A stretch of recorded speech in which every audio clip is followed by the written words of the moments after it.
You have to spend a little time, gear your bike up, put everything on it that you're going to take with you on your big trip, and go out and ride. This area is fairly close to my home in Colorado here, but it's a great practice area, and you owe it to yourself to prove to yourself that you can negotiate this stuff before you're out in the middle of, say, Siberia, and it all comes down to you suddenly. So with that, we're going to have a little demonstration. It would have been awesome if you tipped over right there. Yeah, that would have demonstrated how to pick the bike up. Riding a dirt bike or a small motorcycle under varying conditions, it's easy to maintain balance, especially if you have a little bit of speed going. The wheels act as a gyroscope, and it's relatively easy to maintain balance. But when you're going slow through difficult terrain, a heavily loaded motorcycle, the body movements and the positioning on the motorcycle become often comically exaggerated. The number one thing is that a motorcycle turns on the side of its wheels. You can roll one on pavement, virtually do upright, but other than that, it's really hard to make a motorcycle turn, if at all possible, unless you have a little bit of lean to it.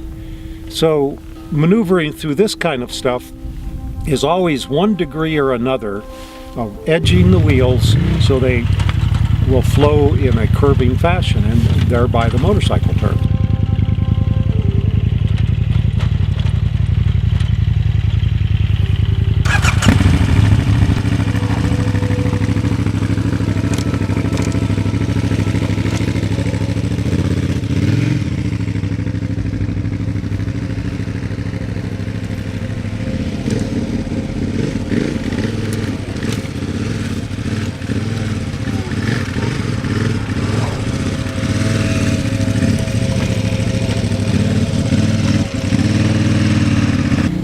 Tight turns in sandy conditions require that you get way off on the outside of the bike with the bike leaned into you, sort of like this.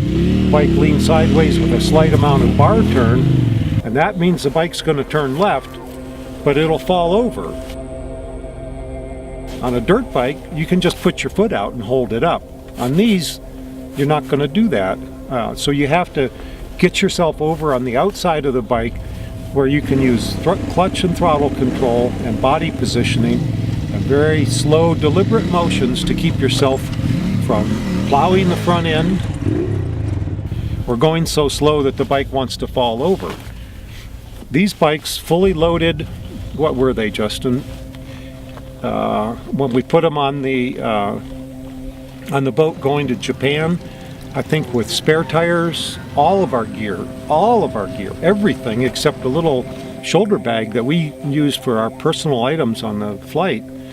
I think the bikes weighed about 500 pounds each. I think a little more, yeah. And I think we even tucked some of our riding gear in with the bikes on the trip over. So 500 pounds nominally for most places that you're going to try to ride on a bike like this. Some bikes are a little less weight, but and some of them are substantially more. So let's just say that Justin went up this little hill, and near the top he had a slight bobble or something, and so I stopped to wait for him to clear the hill so I wouldn't be right behind him. So now I'm stopped here and I've got to get going on a steep little incline. And it's really handy to not have to turn the bike around, go down the hill, and then come at it with momentum. So the key to getting going is lots of throttle and clutch control. Get the bike slightly moving, and then immediately get your weight where you can continue on up the hill without spinning or sliding out or anything like that. So I'll see if I can demonstrate this.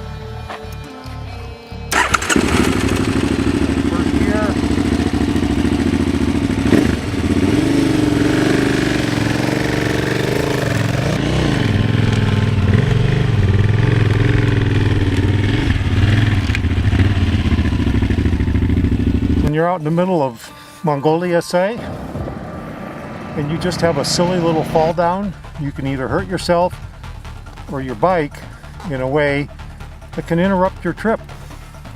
So being able to avoid falling down 40 times is really worth it.